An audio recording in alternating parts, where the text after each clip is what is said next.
Hey, so 15th of January 2022 Bitcoin. So let's get straight to it. Let's show you the two trades that killed Bitcoin. Right, so if you look at the chart that's on at the moment, I'll cover this one first, and then what I'll cover is why I think the whales aren't going to buy this yet. So holding off could be a good thing. So let's get straight to this. So the chart we got on there is my broker chart. So if you look up the top here, you can see I sold it here. It's in the broker here, look at 65,227 down the bottom here. So that was my first sell on this particular short. Now if you go back to my streams under my channel, my stream in November the 11th I believe it is, it should tally up with the date that I sold it here, look, 2021 8th of November. So there we go. If you look at that one, I popped on live stream, shared it live. If you look underneath, it's a live stream on the same date as I place these trades, sharing with you guys, basically saying it's going to crash, get out of the market. Now, and this is the follow-up trade for that call that I made in November. Now, I'm a swing trader, so I don't make many trades. So if you look through my channel, you won't find many trades on there, but I have managed to call the top both times and caught the crash, and we caught the 42k buy to 60k in the middle, and there's a couple of trades in between. Now I did have some bonus content here. I had some of my favourite setups that I wanted to share with you guys today, just to make it a bit more interesting, but I'm struggling a bit with how this works, this streaming software, and I couldn't get it to show or share the photos of the trades and the setups with it all on the screen. So I'll maybe follow those up at a later date with those. So anyway, as we can see, we're in shorts from November up here, where we sold the top in this particular occasion at 65,000. Now I actually had 4 trades short here, so I had 4 positions on. I took my first bank, I think that was in the streams. It was about a couple of weeks after the first entry, so that would have still been in November, I believe. We took a couple of banks there, and then I missed this spike here to get my second bank, but I did get out around here somewhere. So basically I got out of I took three banks, which made this whole position a risk-free trade. Now as you can see, I've added another short here on the pullback. So after this pullback here, I stuck another short in here because of this right shoulder forming a bearish head and shoulder pattern. So I stuck another short in here, and all my stops are just above, so stops above the right shoulder where they should be. Now as you can see, this pattern has broken out. This is a bearish head and shoulder which broke out, it wicked it, and it's on its way back up. Now personally, I'm looking to stick more shorts in here on a pullback. I'm hoping to get a little bit of a pullback here and take it down to 30k for my target, 30k target here, and then a final target of 20,000 is what I'm looking for. It's 20,700. I'm looking for Bitcoin down to 20k this time, because what I'm seeing here is a double top, and we've got a slightly higher double top on the right one, and symmetrical patterns often play out, so I'm looking for a slightly lower double bottom on the breakout. Now obviously I will be managing this position as it goes. So that's the first. This is the second crash I caught. Now I'm going to quickly go back to, because I want to show you this in a live market, because a lot of traders, YouTube traders, they call a lot of stuff, but you very rarely see their entries live. You very rarely see their take profit, which is in here, look, in the window, my stop loss, the swap which is applied every evening, that's interest applied, and the market price is moving up and down, which is over on the right here, because we're in a live market. This is a live trade on a broker, so as it goes up and down, you see the prices move. This is just what I wanted to share with you guys. So now we've got that. That's the trade we're in at the moment from November. Now what I want to quickly do is go back to here quickly. Now what this was my sell that I made. You can watch this stream yourself. Look, this was streamed live. Look, if you look down here, this is on my channel. These are the 2 trades. That's the second trade where I caught the crash we just looked at. This is the first crash that I caught. This is where I sold the top 63k targeting 30k back in April the 14th. Look, you see my sales were here. If I click play here, look, this is a live stream where I'm chatting about it. This actually is the stream that I did on that date. So if we, anyway, oh, there's a bit more. Anyway, we can go into a little bit more detail of it there. We sold the fifth, look, and you can see my stop was there, just above, which is in this one here. Now, I'd only just placed these trades. If you look at the dates, look, the 14th, you can see I'd only just made these trades when I posted this stream. And I hadn't even put the stops in on my other three, look, all my targets. So I only had the stop in on one and the target on one. And I just wanted to get on and share it with you. Again, this is the follow-up trade I made, a sell I made. I made a video slightly before this one, about an hour before this one, where I come on again and warned everyone that it's going to crash and get out of this market, take some profit because it's going to crash and it's going to go to 30k. So these are the two trades that killed Bitcoin. Now, as you can see on this one here, I had a target one here at 43,000 and the final target down at 30. I managed to sell this one from the fifth here, look, with a very tight stop. I sold here, look, stop was there. Target one, target two. We got excellent risk reward there. This much was the risk and this much was the reward. It was a cracking trade. We caught Bitcoin right at the very top. I can safely say we killed it on that one. Yeah, we caught the April-May crash and we caught it from the very top. The sell was in at 63,000. If you look on my broker here, look, the price where we entered, the date where we entered, and if we push play, we will see that the price will even be flicking around over here, look, because it was live on the broker again. So no smoke and mirrors here. These are real trades. Right. So they're the two trades where I caught the top and both as a swing and taking swing positions. Now I'm not going to go too much into the detail of why I said it, but if you look up here, I've got it on the chart. There's an ending diagonal here. This is what I'm sharing with you guys, and this is where we cashed the top. And bear in mind that we got over half the value of Bitcoin in one trade in April, and the trade I've made in November, if that one plays off, I'll be selling for 3/4 of the value of Bitcoin if that hits my target. Obviously I'm going to take some more bank as it goes. I'm risk free on that one, and I was risk free on this one because I took some bank as I went down. Once you take some bank at certain stages, it allows you to hold a trade where even if it goes back and hits your stop, you've banked enough that you've got something in the bank and it can't be a loss. You know, this is my goal, and I take my runners to the max, plan the trade the plan. In this case, it was a perfect execution and targets were met.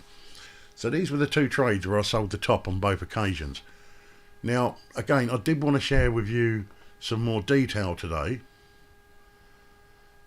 of some more detail on the entries. I log every single trade I take. Every single trade I take, I screenshot them, I take notes, and I keep it in I call it a playbook, where I've got all my trades in there, all the plays that I make. And it's handy to have that kind of data, because you can always go back through them and see if there's anything better you could have done. You can, you know, in this game you're always learning. I've been trading for a long time, many years, but you never stop learning. Some of the technical analysis I use is Elliott Wave, Dow theory, harmonics, Fibonacci, candlesticks, patterns, support and resistance. Pretty much everything I've learned over the time, over my years trading, and you know, I use a bit of it all to try and get an idea of direction in the trend. So here's the first one where I come on and warned the bulls up. I sold the top 63k 9 months ago. I warned the bulls it's going to crash. Yeah, so I come on and, you know, I'm sure if a few of you guys watched this stream back then and you were in profit from down lower and you'd have seen this, you know, you could have kept hold of that profit, you know, and brought down a little bit lower. Now here's the clip from the one I just showed you. This is where it showed you the trades logged in the broker. Now this was me adding more positions to that short, So if you watch this one, I've got quite a bit of detail in the technical analysis there, and I put more shorts on. I added some more in, because this is the goal. When you're risk free and you can add more to that trade using the market's money, meaning you've already banked, you're in profit, and you can use some of that market's profit that you've got on the table still, on the trades that are running, to go all in, but keeping the balancing act so you can't go into the red at all if it were to stop you. This is where you can make the percentages really count, because I always start small. I start on a small percent of my account and I work into the big positions when I get the chances to. So these are the two trades that killed Bitcoin. It was this one here 9 months ago, and it was this one here in November. So if we click the one in November here, now bear in mind, this is me telling everybody I'm warning the bulls again. 11th of November. Is it the 11th of November? Yeah, 2021. Right. So let's quickly scroll forward. Okay. And we can see Bitcoin. I'm going to have to cut the voice out of that, or it's going to go over the top of me. Let's quickly get into here, and we can see here, look, that we had this head and shoulder, this move here where we sold, where I showed you at the beginning on my broker. This is where I entered 65, and in November I was predicting this. Well, this is played out now, this part. Now I'm expecting the 30k, and I'm trying to get a little bit more in up here using the profit that I've got from here, because this is the point where I've got the market by the balls. This is the point where I can go all in, using a little bit of that risk a little bit of profit that I've gained. I can go into the max. I can just work it out on paper exactly how far I can go with the price and get as much on the table as I can now, risk free, because I'm prepared to take a little bit of risk on that profit that I've made on this one, because I've banked 3 positions already. So no matter what happens on this trade now, how I can play it is I can take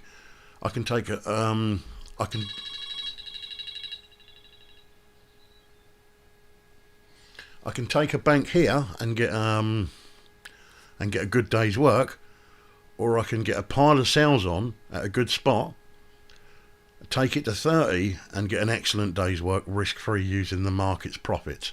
There's no risk to me on these positions anymore.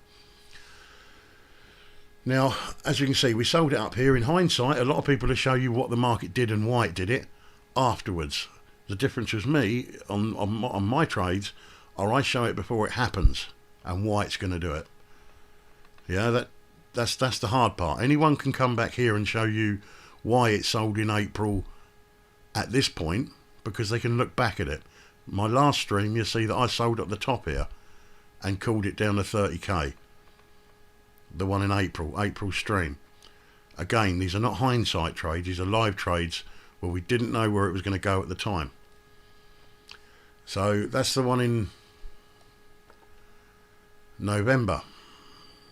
They're the two trades that killed Bitcoin. It wasn't just me on those. A lot of traders would have seen the same thing. If you've been trading for a period, if you've been trading and you're not wet behind, and you're not, let's just say you know what you're doing, then the guys that knew what they were doing, they did what I did. They killed Bitcoin. We all chipped in at it and killed it on the crash. Now that's not being, I know it sounds a bit OTT. We killed it, but when you take half the value out of a coin in a couple of weeks, in a couple of months, and you do it twice, that's killing it, because you've got those two trades that I've got there took the whole value of Bitcoin, really. That's like holding from the bottom to the top forever, from word go to the very top to today, because the first trade was 30 grand short, 33 grand short. The second trade I'm targeting, I think it's 50 grand, and I've already taken a couple of banks out of that at 42 from 65. And if you look at these trades in the middle, look, this is another nice trade. We predicted the bottom in this one. In June, we predicted the bottom and the rally to 50, if you watch this stream. And when it was at 50, we called 42 the bottom. Let me get rid of this advert real quick. Actually, I think I shared a bit of Elliott Wave in here with you guys. Yeah, so I'm going to skip through this one. Feel free to watch it. It's there. It's there for you guys to watch if you want it. Again, these are trades that I took. Let me get to the... Yeah, so here's where we were buying the 42. Bitcoin 42 support, expects 60. If you listen to the stream, I can remember all my streams. I've got a good memory because when it comes to trading, I don't like to miss a trick. And, you know, like I say, I'll keep a data on every single trade I take. So if in this stream, if I remember it correctly, I was taking a long here at 42 and I was targeting 60 for a bank. I also said because this wave here will be a fifth, it should be higher than the third. Yeah. So I said hold through to 60 because you might get a little bit more. And that's at the point where we got on, we took our final bank in November just before we come out, and that was the fifth wave. If I zoom back here, I'll show you what I mean by a fifth wave. And Elliott Wave 1, 2, 3, 4, 5. Yeah. So, okay, so things to note here. The zero wave here was below the 2, so it's a valid 2. That is clearly an impulsive third, bigger than the 1. A decent pullback into the Ichimoku cloud on the 4th. A lot of retail got long here, including if you look at my June stream. That's another area that we called long to the 50. We got the pullback on the 50 to the 42, which I'm talking about in this stream, where we should get a higher high fifth. Now a higher high fifth would have to be higher than this third wave for it to be valid and not a truncated fifth.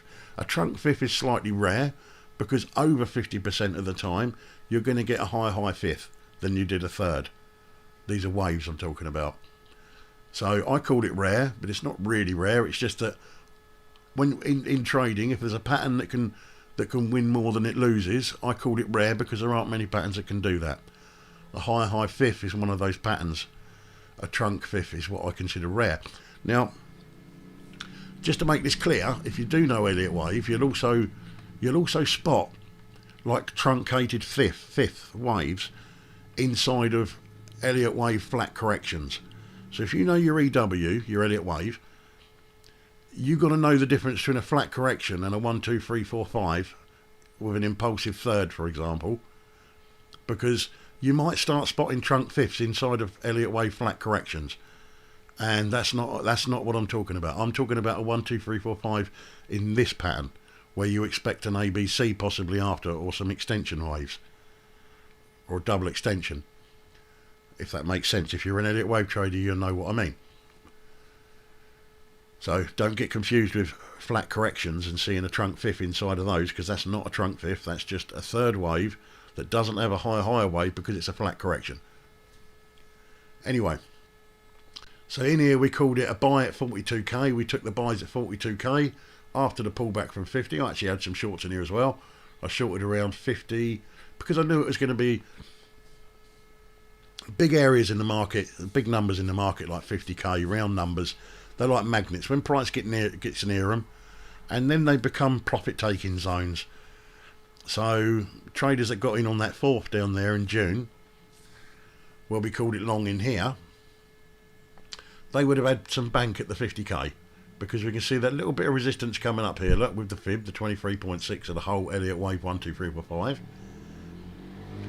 They would have had a little bit of profit to take there, because, you know, where you see these kind of strong areas, you have to take a little bit of bank in case it moves back on you, which is exactly what it did do. So you anticipate how the market will move by reading what other traders are going to do. So when it got to around the 50, I was looking for some shorts, expecting some profit taking from the traders, which would cause an imbalance in price and see the market drop off a little bit, which is exactly what it did. And when it did drop off, it dropped off in an ABC style correction into the 42k support. We got a little double bottom in there, if I remember rightly, on the H4 time frame, and we took a long there, 42 up to the 60. I took a bank at the 60. I held some through because I knew that a high fifth had to be expected, so I took a bit of a risk and run through that 60k support. And that's where I spotted other things in the market that led me to cash out completely and take the shorts in November, the 2 trades that killed Bitcoin. So hopefully I've shared with you a little bit of insight into what I do as a trader, how I trade, the time frames I trade, and possibly you might have gained a little bit of info on some of these patterns as well if you're looking to trade as well. Now here's another one. See, again 2 months ago I did come on and do a second video. You know, I don't like to see people losing money, so if you were holding, Bitcoin crashed, get out, you've been warned. You know, I posted this one again, and this is right at the top.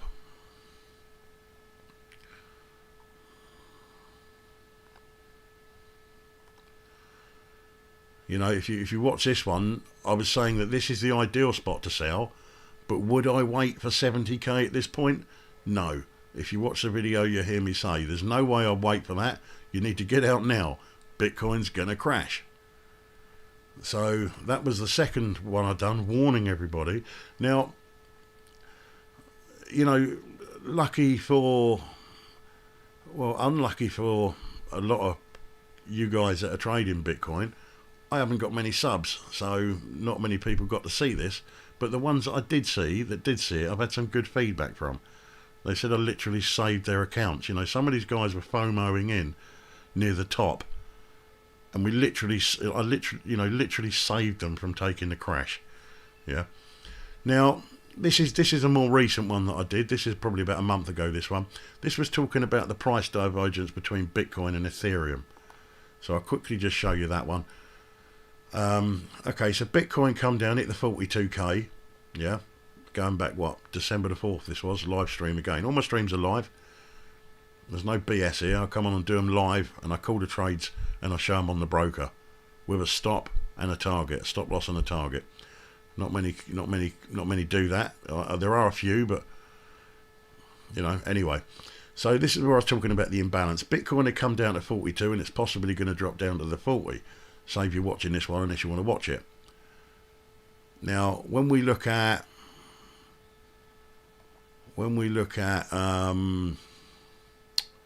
Ethereum, which is here, if we speed through to this part, I'm talking about the divergence in price here.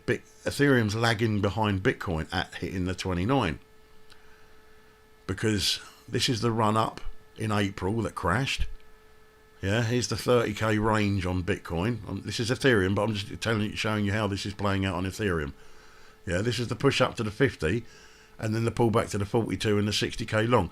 Now it did go slightly higher. There was divergence in the highs, and there was also a bit of divergence in the lows between Bitcoin and Ethereum. But what I was saying on this stream was, what you've got to keep an eye on here is, because Bitcoin is down here on the 42, Ethereum's sure to follow at some point and come down to the 29.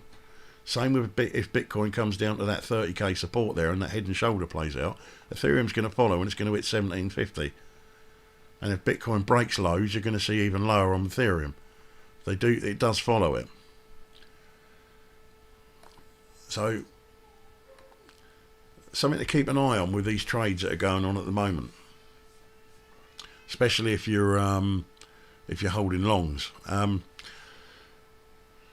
Yeah, so basically, when it comes down to buyers, they're going to want value here, right?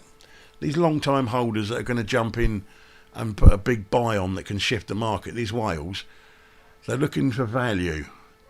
Now, there's a big bearish head and shoulder sitting there on weekly on Bitcoin at the moment, yeah?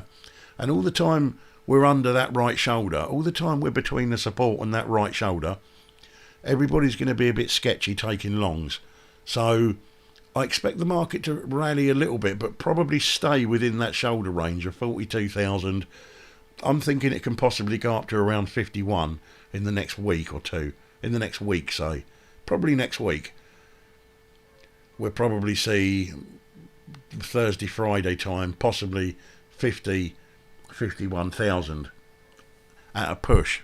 Now, of course, it could sell off much sooner, because if people start getting scared of this head and shoulder and pulling out of positions, you know, risk management, if they start applying risk management and pulling out early, then we might not get the correction. But I'm in anyway, so I don't really care. And as you see at the beginning on my broker, my stops are above that right shoulder.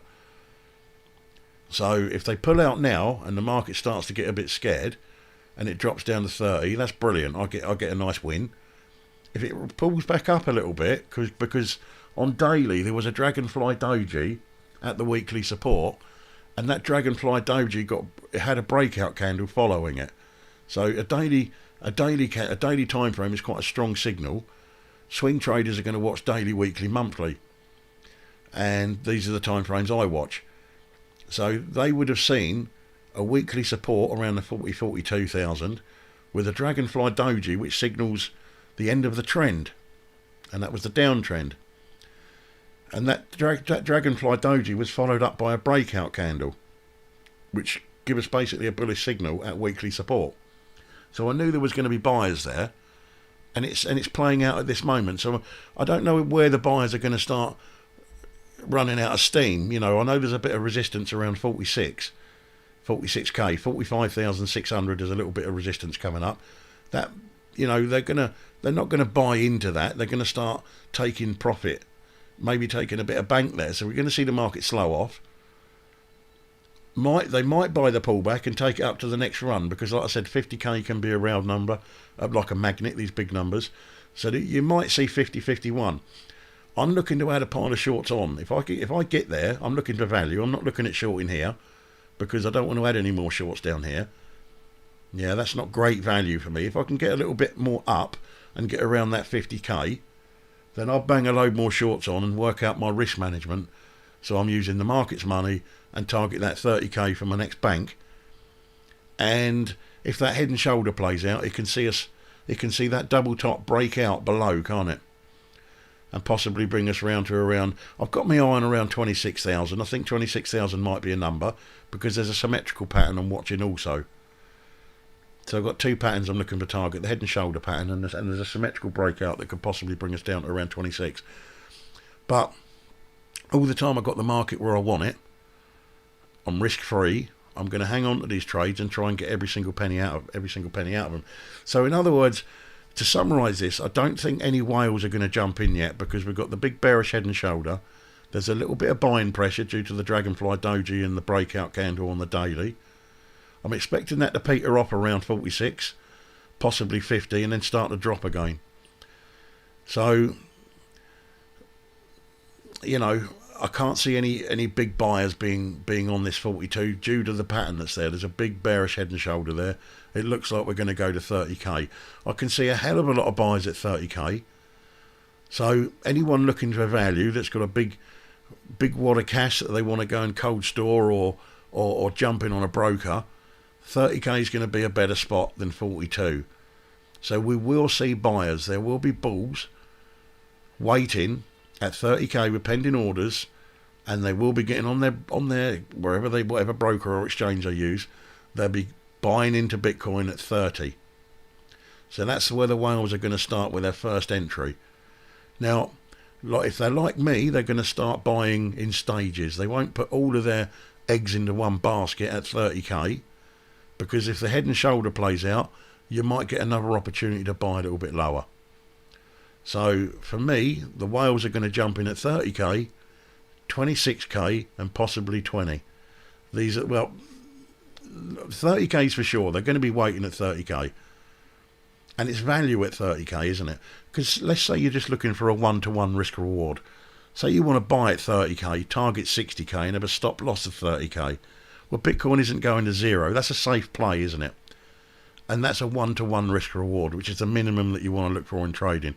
I'm not suggesting that's your goal is a one-to-one, but if you want to make it, if you want to put trading in your favour and have a risk-free trade, I think buying 30, targeting 60 with a stop at $1, you know, it makes sense. That's a value trade. 60 is very achievable. £1's not. Buying at $1's not. Buying at 30 can gain you 30k. It can't lose you 30k, can it? So there's your first value buy, 30,000. There's going to be a lot of whales there. Yeah, and if it drops down even lower, these are stages where you can get just a little bit more on. You know, that little bit slightly better value. Because I don't see us going to zero on Bitcoin. I do see us making all-time highs in the future. So I think getting on at 30, having a nice This isn't financial advice. You've got to do what you want to do. But getting some nice longs on at value where you can't really lose in my eyes, because if you can hold down to 0 and you can target 60, this makes sense to me. Who knows? We might see. There's some TA that I've done that can see us make an extension play, a high extension out of this swing. Now, I'm not going to talk about predictions that might be 3 years down the line and 300k, 400k. I'm going to tell you where I think the next swing's going to go, the next swing high. I think we're going to achieve around 82,000 on the next swing high. So if we can buy in at 30 and we can take a little bit of bank at around 80 odd thousand, yeah, and buy again on the pullback, leaving some on, you know, if we bank safe, you know, it depends on who you want to try. You might just want to buy and hold and keep going. I take profit, I leave some on. Like in April there, obviously I come out of all of my crypto coins, all alts and crypto, when I shorted that because I didn't want to ride out of that wave down. So I shorted it on the broker, and I also sold all cold storage coins, you know, ledger held coins. Because what's the point in taking that kind of a hit? You just take your profit and buy back at the good spots. You know, buy cheap. That's how I play it. You know, everybody's different. Anyway, so I hope you found some value in the stream in watching it, and a bit of insight to how traders do this, how we trade, where we trade, the mindset behind the trades, perhaps. And you know, I don't do many streams, but if you want to be notified next time, whether there's, you know, when I jump in a trade, when I make a buy or when I make a sell, I don't take trades in between. I just look for the best spots, the low-hanging fruit. If you want to be notified of that, you need to hit the sub and smack the like button. You know, ideally, you know, or notification button, sorry, not the like button. Like it if you like it as well, that's a bit of a bonus. But if you don't do this, you know, you could be missing out on stuff I don't see anywhere else. You know, nobody else is sharing this kind of content on YouTube, as far as I know. If I'm wrong, put a link in the chat. I mean, I'm all up for checking other people's streams out. If you know, if they're providing good content, maybe I'll go and watch theirs. You know, I'm not saying, but I haven't seen any yet. I haven't seen anyone, you know, shorting with stops, targets, showing it on a broker and calling it live. You know, I haven't seen that yet on YouTube. So, you know, if you want to see when I buy, and you want to get it there and then hit that, you know, hit that notification bell, and you know, and hopefully you get notified within a few seconds of when I take a trade, because I'm going to do it live. All right, so thanks for watching. I appreciate anyone that's taken the time to watch, and I hope you gain some kind of value, a bit of insight. Maybe, you know, maybe you're taking something away from this. All right, so thanks for watching then. Bye bye. See you on the next trade. Don't forget to hit the bell, smack the like.